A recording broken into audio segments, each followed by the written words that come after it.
تو اللہ فرماتے ہیں فَأَزَلَّهُمَ الشَّيْطَانُ، شیطان نے ورغلایا ان کو، اور بالآخر شیطان نے ان کو جنت سے نکال دیا۔ تو شیطان نے نہیں نکالا تو اللہ نے تھا، لیکن ذریعہ چونکہ شیطان بنا تھا اس لیے نسبت کس کی طرف ہو رہی ہے؟ شیطان کی۔ اس کو نسبت مجازی کہتے ہیں، یہ قرآن میں بہت استعمال ہوئی ہے۔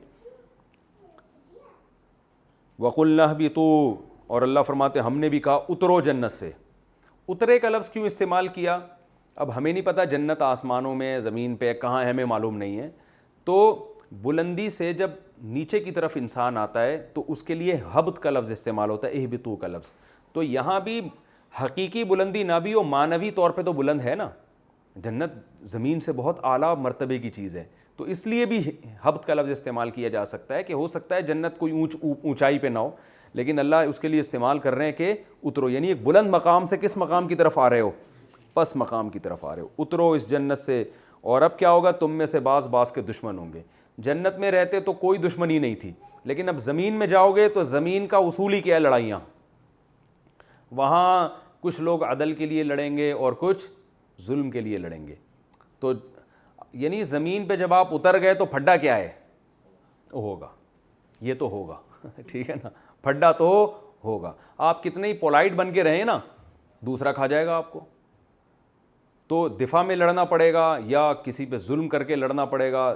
ظلم کرو گے تو ظالم کہلاؤ گے، اور ظالم کے خلاف لڑو گے تو کیا کہلاؤ گے؟ عادل۔ لیکن یہ ٹینشن رہے گی اب قیامت تک، یہ اللہ نے پہلے سے پیش گوئی دے دی، اور یہ قرآن کی ایسی پیش گوئی صحیح ثابت ہوئی ہے۔ آدم علیہ السلام کے زمانے سے لے کے اب تک انسان لڑ رہا ہے۔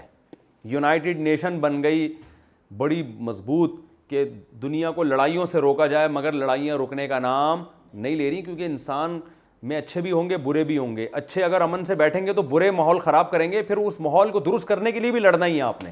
تو جو لوگ کہتے ہیں نا لڑائی وڑائی کچھ نہیں ہے، جنگ ونگ کچھ نہیں ہے، یہ سب ٹوپی ڈرامے والی باتیں ہیں۔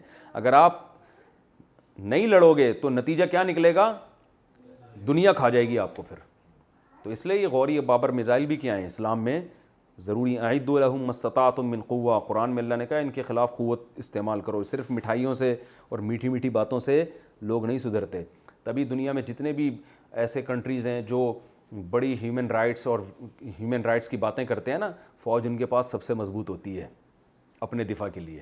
وہ کبھی یہ نہیں کہتے کہ ہم دنیا کو محبت سے سمجھائیں گے، اور جو ہمارے اوپر حملہ کرے گا تو ہم اسے دوستی گلے لگائیں گے اور محبت سے ہم اس کو رام کر لیں گے۔ ایسا نہیں ہوتا، انہوں نے بھی بڑی زبردست آرمی رکھی ہوئی ہوتی ہے، فوج رکھی ہوئی ہوتی ہے۔ تو اللہ نے فرمایا اے آدم ایک مسئلہ تو اب آپ کے ساتھ یہ ہے کہ آپ لوگ کیا کرو گے؟ قیامت تک لڑتے رہو گے، ہمیشہ کی لڑائی ہے۔ وَلَكُمْ فِي الْأَرْضِ مُسْتَقَرٌّ، اور زمین میں آپ کا ایک ٹھکانہ ہے، اور کچھ دن کے لیے متاع ہے، کچھ ساز و سامان آپ کو کچھ دن کے لیے ملے گا، کچھ وقت کے لیے۔ تو یہ جتنے بڑے بڑے بحریہ ٹاؤن کے پلاٹ اور ورلڈ ٹریڈ سینٹر کی بلڈنگ ہے، اس کو اللہ کیا کہہ رہے ہیں؟ متاعن، تھوڑا سا سامان ہے، تھوڑے دنوں کی کچھ انٹرٹینمنٹ کا کچھ سامان آپ کو دنیا میں ملے گا۔ وہ جنت ابھی نہیں ملے گی، جنت اب آخرت میں ملے گی عمل کے بعد۔